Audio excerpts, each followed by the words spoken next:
Almost 6 മാസത്തോളമായി ഞാൻ ഈ ഒരു സാധനത്തിന് വേണ്ടി വെയിറ്റ് ചെയ്യാൻ തുടങ്ങി. ഇതിൻ്റെ ഉള്ളിലുള്ള സാധനം തേച്ച് അയച്ച് പറിച്ചിട്ടില്ലാണ്ടവ നമ്മൾ തന്നെ ഫുള്ളായിട്ട് ഫിറ്റ് ചെയ്തെടുക്കണം. അതാണ് ഇനി അടുത്തൊരു ടാസ്ക്. പിന്നെ ഇതിൻ്റെ അകത്ത് ഫിലമെൻറ്റും പരിപാടികളൊന്നും ഉണ്ടോ എന്നറിയില്ല. തുറന്നു നോക്കണം, എന്നാലേ അറിയാൻ പറ്റി ഇതിൻ്റെ അകത്ത് എന്തെല്ലാം ഉള്ളത്. This is bamboo lab A1 printer.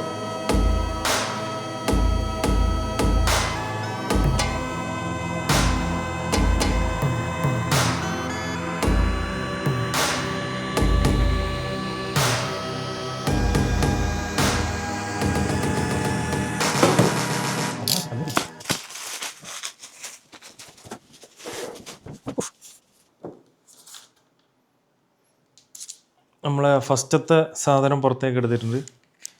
അടുത്ത നമ്മളെ ബേസ് ആണെന്ന് തോന്നുന്നു. ബേസ് പുറത്തെടുക്കൽ കുറച്ച് ടാസ്ക് പരിപാടി കേട്ടോ. ഈ കവറൊക്കെ ഇങ്ങനെ വരിയെടുത്താലോ.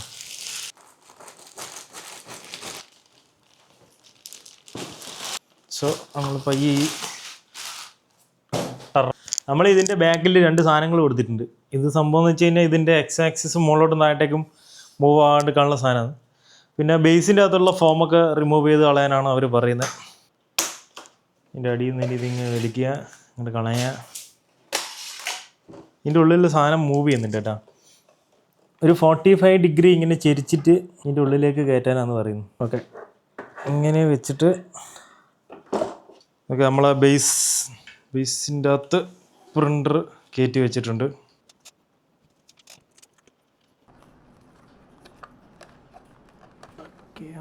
ക്യാമറ ഇതിൽ ക്യാമറ ഉണ്ട്.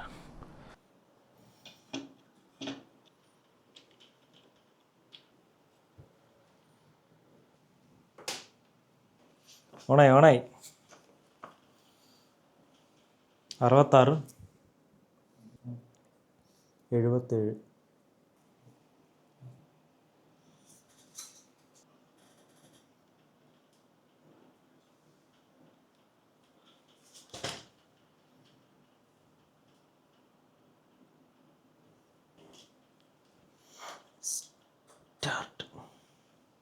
7 minutes. 7 മിനിറ്റ് എടുക്കുക കാലിബ്രേഷൻ ഫുള്ളായിട്ട് കംപ്ലീറ്റ് ആണെങ്കിൽ കേട്ടോ. ബോട്ട് കൊടുത്തിട്ടുണ്ട്. ബോട്ടിനെ പ്രിൻ്റ് ചെയ്യാൻ നോക്കാം. നമ്മൾ ഇതിൻ്റെ അകത്ത് തന്നെയുള്ള ബോട്ടിൻ്റെ 20 മിനിറ്റ് വേണം തോന്നുന്നു. ഇത് ഇപ്പം നമുക്ക് നമ്മളെ ക്യാമറ കാണാൻ പറ്റും ഇവിടെ. ക്യാമറ അത്യാവശ്യം നല്ല ക്വാളിറ്റി ഉണ്ട് കേട്ടോ. ഇത് ആക്ച്വലി ഭയങ്കര രസമാണ് കേട്ടോ ഇതിൻ്റെ വർക്കിംഗ് ഒക്കെ ഇങ്ങനെ നോക്കിയിരിക്കാൻ വേണ്ടിയിട്ട്. ഏകദേശം ഇപ്പോൾ നമ്മളെ പ്രിൻ്ററിൻ്റെ പരിപാടികളൊക്കെ സെറ്റായിട്ടുണ്ട്. നമ്മൾ പ്രിൻ്റർ ഓൾമോസ്റ്റ് സെറ്റ് ചെയ്യാൻ അത്യാവശ്യം കുറച്ച് ടൈം എടുത്ത് കേട്ടോ. ഇതിൻ്റെ അകത്ത് യൂസർ മാനുവൽ നോക്കിയിട്ട് സിമ്പിളായിട്ട് ഓരോ സ്റ്റെപ്സും ചെയ്താൽ മതി, മിസ്സാവാണ്ട്. പിന്നെ അത്യാവശ്യം കുറേ സ്ക്രൂവും പരിപാടികളിലുണ്ട്, അതെല്ലാം പ്രോപ്പറായിട്ട് ഇടുക. ഏറ്റവും കൂടുതൽ ടൈം എടുത്തതെന്ന് വെച്ച് കഴിഞ്ഞാൽ ഇതിൻ്റെ കാലിബ്രേഷൻ അത്യാവശ്യം നല്ല ടൈം എടുത്ത്. ടൈം എന്ന് വെച്ച് കഴിഞ്ഞാൽ ഒരു 10-20 മിനിറ്റ് ഫസ്റ്റത്തെ ഒരു കാലിബ്രേഷൻ കഴിഞ്ഞ് പിന്നെ ഒരു 10-15 മിനിറ്റ് എടുത്ത് ഇതിൻ്റെ ഈ ലെവലും കാര്യങ്ങളും ആക്സിസിൻ്റെ കാലിബ്രേഷൻ ഇങ്ങനത്തെ പരിപാടികളെല്ലാം നടത്താൻ വേണ്ടിയിട്ട്. കുഴപ്പമില്ല, അതൊക്കെ 1 ടൈം മാത്രമേ ഉള്ളൂ. അതിനുശേഷം പിന്നെ നമ്മൾ ഓണാക്കി കഴിഞ്ഞാൽ ഡയറക്റ്റ് പ്രിൻ്റർ ആക്സസ് ചെയ്യാൻ പറ്റും. പിന്നെ ഓരോ പ്രാവശ്യം പ്രിൻ്റ് ചെയ്യുന്ന സമയത്തും ഇതിൻ്റെ ബെഡ് ലെവല് അതുപോലെ ഹീറ്റ് എല്ലാ പരിപാടികളും ചെക്ക് ചെയ്ത് ഇപ്പം നമ്മളൊരു പ്രിൻറ്റിങ്ങിന് ഒരു 0 to 100% അകത്ത് ഒരു 30% പ്രിൻ്റർ പ്രിപ്പയർ ആകാൻ വേണ്ടിയിട്ട് എടുക്കും. ലൈക്ക് അതിൻ്റെ നോസിൽ ക്ലീൻ ചെയ്യൽ, പിന്നെ അതിൻ്റെ എക്സ്ട്രാ വരുന്ന ആവശ്യമില്ലാത്ത സാധനങ്ങൾ കളയൽ. ഇപ്പം നമ്മളെ പ്രിൻറ്റിങ് സ്റ്റാർട്ട് ചെയ്യുന്നതിന് മുമ്പ് ഇങ്ങനത്തെ സാധനങ്ങളൊക്കെ കുറേ പോകും. ടെസ്റ്റിങ്ങിന് വേണ്ടിയിട്ട് ഇവർ ഹീറ്റ് ചെയ്യും. ഫസ്റ്റ് ഹീറ്റ് ചെയ്തിട്ട് ഈ സാധനമൊക്കെ അങ്ങ് കളയും. അങ്ങനെ ഓരോ പ്രിൻറ്റിലും ഒരു 2-3 റോളിലേക്ക് ഇങ്ങനത്തെ സാധനങ്ങൾ നമുക്ക് നഷ്ടമാവും. സോ പിന്നെ ഈ ഒരു ഏരിയ ഉണ്ട്. ഈ ഒരു ഏരിയയിൽ വന്നിട്ടാണ് ഇതിൻ്റെ നോസിലും കാര്യങ്ങളൊക്കെ ഇത് ക്ലീൻ ചെയ്യുക. ഇതിപ്പം ഇവിടെ പുറത്തേക്ക് വരുന്ന സാധനം നമ്മളിപ്പോൾ ഈ പ്രിൻ്റർ ഓണാക്കി കഴിഞ്ഞാൽ ഇത് ഓട്ടോമാറ്റിക്കലി ഇതിങ്ങോട്ടേക്ക് കട്ടായിട്ട് ക്ലീൻ ആവും. അത് കഴിഞ്ഞ് അവിടെ പോയിട്ട് അതൊരു എന്തൊക്കെയോ വരയും കുറിയൊക്കെ വരയ്ക്കും. എന്നിട്ട് ഈ ഒരു ബ്രഷ് പോലത്തെ സാധനം കണ്ടോ, ഇത് റബ്ബറിൻ്റെ ഒരു ബ്രഷ് സെറ്റപ്പാണ്. ഇതിൻ്റെ അകത്തേക്ക് വന്നിട്ട് അത് റബ്ബ് ചെയ്തിട്ട് അതിൻ്റെ നോസിലുള്ള എല്ലാ സാധനങ്ങളും ക്ലീൻ ചെയ്യും. അതെവിടെ പോകുന്നതെന്ന് അറിയില്ല കേട്ടോ, അത് താഴെ വന്നിട്ടുണ്ടാവും. അത് കഴിഞ്ഞ് പിന്നെ നമ്മൾ ഈ ബെഡിൻ്റെ ലെവലും കാര്യങ്ങളൊക്കെ നോക്കും. ഇവിടെ 2 ചന്ദനക്കുറി പോലെ 2 വര വരക്കും. എന്നിട്ട് മാത്രമേ പ്രിൻറ്റിങ് സ്റ്റാർട്ട് ചെയ്യുള്ളൂ. ഇതാണ് നമ്മൾ ഫസ്റ്റ് പ്രിൻ്റ് ചെയ്ത സാധനം. ഡീറ്റെയിൽ എന്നൊക്കെ പറഞ്ഞു കഴിഞ്ഞാൽ നല്ല രസമുണ്ട് കേട്ടോ. ഇതുണ്ട് ഒരു വെർട്ടിക്കലായിട്ട് നിൽക്കുന്ന ഒരു ഹോളാണ്. ഈ വെർട്ടിക്കൽ ഹോളൊക്കെ പ്രിന്റ് ചെയ്തിട്ടുള്ള ഒരു ഇത് നോക്കുക. ആ ഹോളൊക്കെ പ്രോപ്പറായിട്ട് പ്രിന്റ് ആയിട്ട് വന്നിട്ട്, അതുപോലെ ഈ ഒരു ആർച്ചും അങ്ങനെ ഉള്ളിലുള്ള ഹോള് എല്ലാ സാധനങ്ങളും നല്ല ഡീറ്റെയിൽ ആയിട്ട് പ്രിന്റ് ആയിട്ടുണ്ട് കേട്ടോ. നല്ല രസമുണ്ട് കാണാൻ. ആൻഡ് അതിൽ എൻ്റെ പ്രിന്റിങ് തീർന്നില്ല, പിന്നെയും തൊര വന്നിട്ട് ഇതിൻ്റെ അകത്ത് തന്നെ നമ്മളെ പ്രിൻ്ററിൻ്റെ അകത്ത് തന്നെ ഒരു പല്ലിയുടെ മോഡൽ ഉണ്ടായിരുന്നു. സോ അതും കൂടി പ്രിന്റ് ചെയ്ത് ഇതിങ്ങനെ അനങ്ങി കളിക്കുകയൊക്കെ ചെയ്യും. ലൈക്ക് ഇത് ജോയിൻ്റ് പരിപാടിയാണ്. അപ്പോൾ ഈ സാധനം പ്രിന്റ് ചെയ്ത് ഇത് ഓൾമോസ്റ്റ് ഇതിന് എന്തോ 5 ഗ്രാമോ 10 ഗ്രാമോ അങ്ങനെ എന്തോ ആയുള്ളൂ ഈ ഒരു സാധനം പ്രിന്റ് ചെയ്യാൻ വേണ്ടിയിട്ട്. ഇതിന് ഓൾമോസ്റ്റ് കുറച്ചായി, ഒരു 10-15 ഗ്രാം എന്തോ ഇത് പ്രിന്റ് ചെയ്യാൻ വേണ്ടിയിട്ടായി. പിന്നെ അടുത്തത് ഈ പ്രിൻ്റർ എങ്ങനെ വർക്ക് ചെയ്യുന്നതെന്ന് അച്ഛന് കാണിച്ചു കൊടുക്കാൻ വേണ്ടിയിട്ട് പ്രിന്റ് ചെയ്ത സാധനമാണ് ഇത്. ഇത് ലൈക്ക് നമ്മൾ പ്രിൻ്ററിൻ്റെ മുകളിൽ ഈ പ്ലാസ്റ്റിക്കിൻ്റെ സാധനങ്ങളൊക്കെ ചെറിയ പാർട്ടിക്കിൾസ് ഇവിടെയൊക്കെ ഉണ്ടാവും. ഈ 2 വര വരക്കുന്നതെന്ന് പറഞ്ഞത് ആ വരയൊക്കെ ഇവിടെ ഉണ്ടാവും. അതൊക്കെ ഇങ്ങനെ ചിസൽ ചെയ്ത് കളയാൻ വേണ്ടിയിട്ടുള്ളൊരു ടൂള്.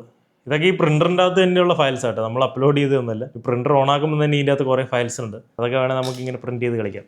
എനിക്ക് ഏറ്റവും ഇഷ്ടപ്പെട്ട പരിപാടി എന്ന് വെച്ച് കഴിഞ്ഞാൽ ഈ പ്രിന്റ് ചെയ്യുന്ന സമയത്ത് ഇതിനിങ്ങനെ നോക്കിയിരിക്കാൻ ഭയങ്കര രസമാണ്. ലൈക്ക് ഒരു സാധനം ഉണ്ടാവും അങ്ങോട്ട് പോകുന്നു, ഒരു സാധനം ഉണ്ടാവും താഴോട്ടേക്ക് പോകുന്നു, ഒന്നുണ്ടാവും മുമ്പോട്ടും ബാക്കോട്ടേക്ക് ആവുന്നു. അതും നല്ല ഫാസ്റ്റിലാട്ടോ ഇത് പ്രിന്റ് ചെയ്യുക. ലൈക്ക് നമ്മളൊരു കുത്തി വരക്കുകയൊക്കെ ചെയ്യില്ല, അതുപോലെ ഇങ്ങനെ പെട്ടെന്നാണ് ഈ സാധനത്തിൻ്റെ പ്രിന്റിങ്ങും പരിപാടികളൊക്കെ. ഇത് ഓൾമോസ്റ്റ് ഒരു 10-15 മിനിറ്റോ 20 മിനിറ്റോ എന്തോ എടുത്തുള്ളൂ ഈ സാധനം പ്രിന്റ് ചെയ്യാൻ വേണ്ടിയിട്ട്. ആൻഡ് ഇതിൻ്റെ ഡീറ്റെയിലിങ് ഭയങ്കര അടിപൊളിയാണ്. നല്ല കിട്ടിലും ഡീറ്റെയിലിംഗ് ആണ് ഈ സാധനത്തിന്. എല്ലാം അങ്ങനെ തന്നെ. ഇതും ഓൾമോസ്റ്റ് ഒരു 10-20 മിനിറ്റ് എന്തോ എടുത്തുള്ളൂ ഇത് പ്രിന്റ് ആവാൻ വേണ്ടിയിട്ട്. സോ അത്യാവശ്യം കുഴപ്പമില്ലാതെ ഫാസ്റ്റാണ്. പിന്നെ നമ്മുടെ മോഡൽസും കാര്യങ്ങളൊക്കെ ഞാനിപ്പോൾ ഇനി നമ്മുടെ ഉള്ള RC കാർസിൻ്റെ കസ്റ്റമൈസേഷനും പിന്നെ ആക്സസറീസ് പിന്നെ കുറച്ച് DIY പരിപാടികളൊക്കെ സെറ്റ് ചെയ്യാൻ വേണ്ടിയിട്ടാണ് ഇത് എടുത്തിട്ടുള്ളത്. അതുപോലെ ഞാൻ ഇതിൻ്റെ അകത്ത് ചെയ്യുന്ന ആക്സസറീസും കാര്യങ്ങളെല്ലാം നമ്മൾ വെബ്സൈറ്റ് സെറ്റ് ചെയ്തിട്ട് എന്താ പറയുക സെല് ചെയ്യുന്നതായിരിക്കും. സോ നിങ്ങൾക്ക് വാങ്ങാൻ പറ്റും. നമ്മുടെ കയ്യിലുള്ള RC കാറിൻ്റെ ആ ഒരു കറക്റ്റ് ഫിറ്റിങ്ങിനുള്ള സാധനങ്ങളൊക്കെ നിങ്ങൾക്ക് പർച്ചേസ് ചെയ്യാം. അതുപോലെ നിങ്ങളുടെ കയ്യിലുള്ള കാറിന് എന്തെങ്കിലും ഒരു സാധനം വേണമെങ്കിൽ അത് പറഞ്ഞു കഴിഞ്ഞാൽ ഞാൻ പ്രിന്റ് ചെയ്ത് തരാം. അതിനുള്ള പേയ്മെൻറ്റ് തരണം കേട്ടോ. ഇത് ഫിലമെൻറ്റിനൊക്കെ അത്യാവശ്യം നല്ല പൈസയുണ്ട്. പറഞ്ഞല്ലോ ഫിലമെൻറ്റ് പറഞ്ഞപ്പോഴാണ്. ഇതിൻ്റെ കൂടെ ഡീഫോൾട്ടായിട്ട് ഒരു 20 ഗ്രാമിൻ്റെ ഫിലമെൻറ്റ് വരുന്നുണ്ട് കേട്ടോ. അത് മാത്രമേ പെട്ടീൻ്റെ അകത്തുള്ളൂ. വേറെ എക്സ്ട്രാ ഫിലമെൻറ്റും പരിപാടികളൊന്നുമില്ല. ഫിലമെൻറ്റ് നമ്മൾ വാങ്ങണം. ഇത് ഇതിൻ്റെ അകത്ത് PLA, ഇത് ബാംബു ലാബിൻ്റെ തന്നെ ഒരു ബേസിക് PLA അങ്ങനെ എന്തോ പേരുള്ളൊരു സാധനമാണ് ഇതിൻ്റെ അകത്ത് സ്റ്റാർട്ടിങ്ങിൽ വന്നിട്ടുള്ളത്. അതുപോലെ നമ്മൾ പ്രിൻ്റർ നമുക്ക് നമ്മളെ ലാപ്ടോപ്പിൽ നിന്ന് ആക്സസ് ചെയ്യാം, നമ്മളെ ഫോണിൽ നിന്ന് ആക്സസ് ചെയ്യാം. അതൊക്കെ ഭയങ്കര സിമ്പിൾ പരിപാടിയാണ്. പക്ഷേങ്കിൽ PC-യിലുള്ളത് എനിക്ക് ഇപ്പോഴും ഒരു കംപ്ലീറ്റ് ഒരു പിടുത്തം കിട്ടിയിട്ടില്ല. അപ്പോൾ അതൊക്കെ ഒന്ന് പഠിച്ചു വരുന്നേ ഉള്ളൂ. ഒരു സാധനം മിസ്സായത് നമ്മുടെ ക്യാമറ ഇവിടെ ഉണ്ട് കേട്ടോ. ഇത് ഒരു ക്യാമറയാണ്. ഓക്കെ, ഇപ്പുറത്തൊരു ഫ്ലാഷ് ലൈറ്റ് വന്നിട്ടുണ്ട്. ഇവിടെ ക്യാമറയുണ്ട്. സോ നമ്മൾ പ്രിൻ്റ് ചെയ്യുന്ന സമയത്ത് ആദ്യമേ നമ്മൾ കൊടുക്കണം, ലൈക്ക് ടൈം ലാപ്സ് വേണമെന്ന് നമ്മൾ ആദ്യമേ ഇതിൻ്റെ അകത്ത് ഒരു സാധനം ടിക്ക് ചെയ്ത് വരണം, അല്ലെങ്കിൽ ടൈം ലാപ്സ് എടുക്കില്ല. പിന്നെ നമ്മൾ ഈ വീഡിയോയും കാര്യങ്ങളൊക്കെ റെക്കോർഡ് ചെയ്യാനും പിന്നെ നമ്മൾ ഇൻ കേസ് നമ്മൾ ഈ പ്രിൻ്റ് ചെയ്യാനുള്ള ഫയൽസും കാര്യങ്ങളൊക്കെ ഈ ഒരു മെമ്മറി കാർഡിലേക്ക് അപ്ലോഡ് ചെയ്തിട്ട് കുത്തിയാൽ മതി. ലൈക്ക് നമ്മൾ ഈ എന്താ പറയുക ലാൻ വെച്ച് കണക്ട് ചെയ്യാണ്ട് പ്രിൻ്റ് ചെയ്യാനുള്ള പ്ലാൻ ഉണ്ടെങ്കിൽ ഈ ഒരു മെമ്മറി കാർഡിലേക്ക് അപ്ലോഡ് ചെയ്തിട്ട് ഇത് കുത്തിക്കഴിഞ്ഞാൽ നമുക്ക് ഈസി ആയിട്ട് പ്രിന്റ് ചെയ്യാം. അല്ലെങ്കിൽ ഫോണിൽ നിന്ന് നമുക്ക് ഡയറക്റ്റ് ഫയൽസൊക്കെ സെൻഡ് ചെയ്തിട്ട് പ്രിന്റ് ചെയ്യാൻ പറ്റും. 34 GB മെമ്മറി കാർഡ് നമ്മളെ പ്രിൻ്ററിൻ്റെ കൂടെ തന്നെ വന്നിട്ടുണ്ട്. ലെക്സർ എന്ന് പറയുന്നൊരു ബ്രാൻഡിൻ്റെ 34 GB മെമ്മറി കാർഡ്. ഇതിൻ്റെ അകത്ത് നമ്മളെ വീഡിയോസും കാര്യങ്ങളൊക്കെ സ്റ്റോർ ചെയ്യാൻ, നമ്മളെ ടൈം ലാപ്സ് ഷൂട്ട് ചെയ്യുന്നതൊക്കെ ഇതിൻ്റെ അകത്താണ് സ്റ്റോർ ആകുന്നത്. ആക്ച്വലി ഫിലമെൻറ്റ് തീർന്നു വേണ്ട, അല്ലെങ്കിൽ ഇന്നലെ രാവിലെ എല്ലാം ഇരുന്ന് ഒരേ പ്രിൻറ്റിങ് ആയിരിക്കുമായിരുന്നു. അതിപ്പോൾ നമ്മളെ പ്രിൻ്ററിൻ്റെ അകത്ത് സക്സസ് ആയിട്ടുള്ള പ്രിൻറ്റിങ് മാത്രമല്ല, ഇതുപോലെ കുറേ നഷ്ടങ്ങൾ ഉണ്ടാകാറുണ്ട്. ഇത് ഞാൻ ആക്ച്വലി ഒരു ഫോട്ടോ ഫ്രെയിം പോലത്തെ ഒരു സാധനം പ്രിൻ്റ് ചെയ്യാൻ വേണ്ടിയിട്ട് വെച്ചതാണ്. അപ്പോൾ ഇന്നലെ രാത്രി വെച്ചിട്ട് കിടന്ന് രാവിലെ ആകുമ്പോഴേക്കും ഇത്രയും ഫിലമെൻറ്റ് പോയി. അങ്ങനെ കുറേ പ്രശ്നങ്ങളുണ്ട്. ഇതൊക്കെ വേസ്റ്റാണ്. ഒന്നും ചെയ്യാൻ പറ്റില്ല, എടുത്ത് കളയാനേ പറ്റുള്ളൂ. ഏതോ ഒരു പോയിന്റിൽ ഫെയിലായി. ഇത് ഏറ്റവും കൂടുതൽ പ്രശ്നം പറ്റുന്നത് വെച്ച് കഴിഞ്ഞാൽ ഇൻ കേസ് പ്രിൻറ്റിങ്ങിൻ്റെ നേരത്ത് എന്തെങ്കിലും എറർ വന്നിട്ട് സ്റ്റോപ്പായി കഴിഞ്ഞാൽ ഈ ഒരു സാധനം എന്താ പറയുക ആ ഒരു ഹീറ്റിൽ നിൽക്കുന്ന സമയത്ത് ഇവിടെ പറ്റി പിടിച്ച് നിൽക്കും. ഇതിൻ്റെ ആ ചൂട് പോയി കഴിഞ്ഞാൽ ഇതപ്പോൾ ഈ പ്ലേറ്റിൽ നിന്ന് ഇളകും. പ്ലേറ്റിൽ നിന്ന് ഇളകി കഴിഞ്ഞാൽ പിന്നെ പ്രിൻ്റ് പ്രോപ്പറായിട്ട് നടക്കില്ല. അത് എങ്ങനെയായാലും ഫെയിലാകും.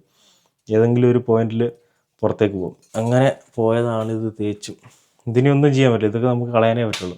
സക്സസ് പ്രിൻ്റുകളെ കുറിച്ച് കാണിക്കുകയാണെങ്കിൽ ഇത് നമ്മുടെ RC കാറിലൊക്കെ വെക്കുന്ന ജാക്കിയാണ്. ലൈക്ക് ഇതുപോലെ ഇങ്ങനെ ലിഫ്റ്റ് ചെയ്തിട്ട് വെക്കാൻ വേണ്ടിയിട്ട്. നമുക്ക് ടയറും കാര്യങ്ങളിൽ ഊരാൻ ഈ ജാക്കി ഉണ്ടെങ്കിൽ കുറച്ചുകൂടി എളുപ്പമാണ്. അതുപോലെ ഇതെല്ലാം ഫങ്ഷനിങ് ആണ്. നമുക്കിത് ഈ ലിവർ പൊന്തിച്ച് കഴിഞ്ഞാൽ താഴത്തേക്ക് പോകും, ഇത് ജാക്കി പിടിച്ച് വലിച്ചു കഴിഞ്ഞാൽ ഇത് മുകളിലോട്ടേക്ക് വരും, എൻ്റെ അവിടെ ലോക്കായിട്ട് നിൽക്കും. ഇതൊക്കെ നമ്മൾ സെല് ചെയ്യാൻ വേണ്ടി പ്രിൻറ്റ് ചെയ്തേട്ടാ. ഇത് എനിക്ക് വേണ്ടി പ്രിൻറ്റ് ചെയ്തതാണ് ആ ബ്ലാക്ക് അവിടെ ഉള്ളത്. പിന്നെ നമ്മൾ പ്രിൻറ്റ് ചെയ്തത് നമ്മളെ MJXൻ്റെ RC കാറിൻ്റെ അകത്ത് ഈ ഒരു സസ്പെൻഷൻ ഹോൾഡ് ചെയ്യുന്ന ഈ ഒരു മൗണ്ട്, ഇത് നമ്മൾ മോഡൽ ചെയ്തിട്ട് പ്രിൻറ്റ് ചെയ്തതാണ്. ഇതാണ് ആ ഒരു മൗണ്ട്. ഇത് ആക്ച്വലി ഒരു കസ്റ്റമർ ചോദിച്ചിട്ട് നമ്മൾ പ്രിൻറ്റ് ചെയ്ത് വെച്ചാണ്, ഇനിയും കൊടുത്തിട്ടില്ല. സോ ഇത് ഞാൻ എൻ്റെ വണ്ടീൻ്റെ 2 സസ്പെൻഷൻ്റെ മൗണ്ടും മാറ്റിയിട്ട് 3D പ്രിൻ്റഡ് ഇട്ടിട്ട് എത്ര നാൾ ഓടും എന്നുള്ളത് നോക്കാൻ വേണ്ടിയിട്ട് ഞാൻ ഇങ്ങനെ ഇട്ട് വെച്ചേക്കാണ്. ഇപ്പുറത്തെ സൈഡിലും കൂടി പ്രിൻറ്റ് ചെയ്തിട്ട് മാറ്റണം. എൻ്റെ പ്ലാൻ എന്ന് വെച്ച് കഴിഞ്ഞാൽ നമ്മൾ ഈ വണ്ടിയുടെ അത്യാവശ്യം എല്ലാ പാർട്സും മോഡൽ ചെയ്ത് സെറ്റ് ചെയ്ത് വെക്കാനാണ് എൻ്റെ പ്ലാൻ. ബിക്കോസ് ഇത് അത്യാവശ്യം കുറേ ആൾക്കാരുടെ കയ്യിലുള്ള മോഡലാണ്. അപ്പോൾ ഇതിന് ഇഷ്യൂസ് വരുമ്പം ഈ ഒരു സാധനം ഇപ്പം ഈ ഒരു സാധനം നിങ്ങൾക്ക് വാങ്ങണമെങ്കിൽ ആൾക്കാരുടെ അടുത്ത് ഓർഡർ ചെയ്ത് കഴിഞ്ഞാൽ ഓൾമോസ്റ്റ് 1 month 2 month എടുക്കും ഈ സാധനം നാട്ടിലെത്താൻ. കാരണം ചൈനയിൽ നിന്ന് വരേണ്ടതാണ്. അത് ചൈനയിൽ നിന്ന് വരണം, എന്നിട്ട് വേണം നിങ്ങളെ വണ്ടി ഫിക്സ് ചെയ്യാൻ വേണ്ടിയിട്ട്. അതും ഓൾമോസ്റ്റ് 600-700 ഒന്നും പോരാ, 1000-ന് മുകളിലായിരിക്കും ഇങ്ങനത്തെ പാർട്സിൻ്റെയൊക്കെ പ്രൈസ്. കോംബോ ആയിട്ടൊക്കെ വരുന്ന പാർട്സിൻ്റെയൊക്കെ പ്രൈസ് 1000 റേഞ്ചിലൊക്കെ ആയിരിക്കും. 3D പ്രിൻ്റഡ് ആണെങ്കിൽ നമുക്ക് കുറച്ചുകൂടി പെട്ടെന്ന് കൊടുക്കാൻ പറ്റും, പ്രൈസും കുറയും. സോ ഇങ്ങനത്തെ RC കാർസിൻ്റെ പാർട്സും കാര്യങ്ങളൊക്കെ വേണമെങ്കിൽ ഞാൻ എൻ്റെ ഫോൺ നമ്പർ ഡിസ്ക്രിപ്ഷനിൽ കൊടുക്കാം. സോ നിങ്ങൾക്ക് എന്നെ കോൺടാക്ട് ചെയ്യാം, എന്നെക്കൊണ്ട് പറ്റുന്ന പോലെയെല്ലാം ഞാൻ സെറ്റ് ചെയ്ത് തരും. അതുപോലെ നമ്മൾ കസ്റ്റമൈസേഷനും പരിപാടികളെല്ലാം തുടങ്ങുന്നുണ്ട്. ഇപ്പോൾ ഇനി അടുത്ത് എനിക്ക് ചെയ്യാനുള്ളത് കറക്റ്റ് ടൈമിൽ എൻ്റെ FMSൻ്റെ ഈ ഒരു വണ്ടിയുടെ സസ്പെൻഷൻ ഹോൾഡ് ചെയ്യുന്ന മൗണ്ടും പൊട്ടിപ്പോയി. ഇത് ആക്ച്വലി ഫസ്റ്റ് ഫ്ലോറിൽ നിന്ന് താഴെ വീണതാണ്. അപ്പം ഇതിൻ്റെ മൗണ്ട് പൊട്ടിപ്പോയി. അപ്പോൾ ഇത് ഒട്ടിച്ചെടുക്കാനുള്ള പ്ലാൻ ഇല്ല, എനിക്ക് ഒട്ടിക്കേണ്ട ആവശ്യമില്ല. നമുക്ക് മോഡൽ ചെയ്ത് പ്രിൻറ്റ് ചെയ്താൽ മതി. ഇൻ കേസ് ഇനി വേറെ ആരെങ്കിലും ആവശ്യം വരുവാണെങ്കിൽ നമുക്ക് കൊടുക്കാൻ പറ്റും. പ്രിൻറ്റിങ് സ്റ്റാർട്ട് ചെയ്തതിന് ശേഷം എൻ്റെ റൂമൊക്കെ ഫുൾ അലങ്കോലമായിട്ട് കിടക്കും. ഇത് എനിക്ക് ക്ലീൻ ചെയ്യാൻ പറ്റുന്നില്ല. കാരണം പിന്നെ നമ്മൾ ഫിലമെൻസും പരിപാടികളിലും ഓർഡർ ചെയ്തിട്ടുണ്ട്. ഇതിൻ്റെ അകത്ത് ഒരു വൈറ്റും ബ്ലാക്കും ഫിലമെൻ്റ് ഉണ്ട്. ഇതിൻ്റെ അകത്തിട്ടുള്ളത് ഓറഞ്ചാണ്. 3 ഫിലമെൻറ്റ്സ് നമ്മൾ ഓർഡർ ചെയ്തിട്ടുണ്ട്. ഈ റൂമിൽ എനിക്ക് മാസ്ക് ഇടാണ്ട് ഇരിക്കാൻ പറ്റില്ല, ബിക്കോസ് വെന്റിലേഷൻ ഇല്ലാത്ത റൂമാണ്. അപ്പോൾ പ്രിൻറ്റിങ്ങിൻ്റെ സമയത്ത് ഞാൻ ഈ ജനൽ തുറന്നിടണം. അതുപോലെ ജനൽ തുറന്നിട്ടിട്ട് ഞാൻ പുറത്ത് പോയിട്ടിരിക്കും, അല്ലെങ്കിൽ ഞാൻ ശ്വാസം മുട്ടി മരിക്കും. പ്ലാസ്റ്റിക്കിൻ്റെ മണം അത് ആക്ച്വലി ഒരു വലിയ പ്രശ്നമുണ്ട്. നിങ്ങൾ ഈ പ്രിൻ്ററൊക്കെ വാങ്ങാൻ പ്ലാൻ ചെയ്യുന്നവർ റൂം വെന്റിലേഷൻ ഉണ്ടോ എന്നുള്ള കാര്യം ഒന്ന് ചെക്ക് ചെയ്യുക. ഇപ്പോൾ എൻ്റെ ഈ ഒരു ഇതിൽ നിന്ന് വെന്റിലേഷൻ എങ്ങോട്ടും ഇല്ല, അവിടെയൊന്നും വേറെ ഹോൾസോ പരിപാടികളോ ഒന്നുമില്ല. ആക്ച്വലി നിങ്ങൾ കണ്ടിട്ടുണ്ടാവും 1 ലക്ഷം രൂപയുടെ 1.5 ലക്ഷം രൂപയുടെ പ്രിൻ്ററൊക്കെ കണ്ടിട്ടുണ്ടാവും. അതും ഇതും തമ്മിലുള്ള മെയിൻ വ്യത്യാസം എന്ന് വെച്ച് കഴിഞ്ഞാൽ അത് ക്ലോസ്ഡ് ആയിരിക്കും. ക്ലോസ്ഡ് എന്ന് പറഞ്ഞു കഴിഞ്ഞാൽ ഇതിൻ്റെ അകത്ത് നിന്ന് വരുന്ന ഫ്യൂംസ്, അതുപോലെ പ്ലാസ്റ്റിക്കിൻ്റെ നമ്മൾ ഈ ഹാംഫുൾ ആയിട്ടുള്ള സാധനങ്ങൾ തേച്ച് അത് ഫിൽട്ടർ ചെയ്യും. ഇതിപ്പോൾ ഇങ്ങനത്തെ ക്ലോസ്ഡ് അല്ലാതെ പ്രിൻ്റർ എന്ന് വെച്ച് കഴിഞ്ഞാൽ കുറച്ചുകൂടി ഓപ്പൺ ഏരിയയിൽ വെക്കേണ്ടതാണ്. അതാണ് അതിൻ്റെ ഒരു മെയിൻ ഡിഫറൻസ്. പിന്നെ പ്രിൻ്റ് ക്വാളിറ്റിയും ടൈമും ഒക്കെ ഡിഫറൻസ് ഉണ്ടാവും. ക്വാളിറ്റിയിൽ ഇതിനെക്കാട്ടും കുറച്ചുകൂടി ഉണ്ടാവും ഒരു ഇത്തിരി, പക്ഷേങ്കിൽ മെയിൻ ഡിഫറൻസ് ടൈമിലും പിന്നെ ഈ എൻക്ലോസ്ഡ് സെറ്റപ്പിലുമാണ് മെയിനായിട്ട് ഡിഫറൻസ് വരുന്നത്. അപ്പം AC റൂമാണ്, നിങ്ങൾക്ക് വേറെ വെന്റിലേഷനും പരിപാടികളൊന്നും ആഡ് ചെയ്യാൻ പറ്റില്ലെങ്കിൽ മാക്സിമം ക്ലോസ്ഡ് പ്രിൻ്റർ തന്നെ എടുക്കാം. അതുപോലെ നിങ്ങൾക്ക് 3D പ്രിൻറ്റിങ് വെച്ചിട്ട് എന്തെങ്കിലും കണ്ടൻസ് ചെയ്യാനുള്ള സജഷൻസ് ഉണ്ടെങ്കിൽ ജസ്റ്റ് കമൻറ്റ് ബോക്സിൽ പറയാം. അപ്പോൾ ഞാൻ അതുപോലെ സെറ്റ് ചെയ്യുന്നതായിരിക്കും. അപ്പോൾ ഓക്കെ, ബൈ.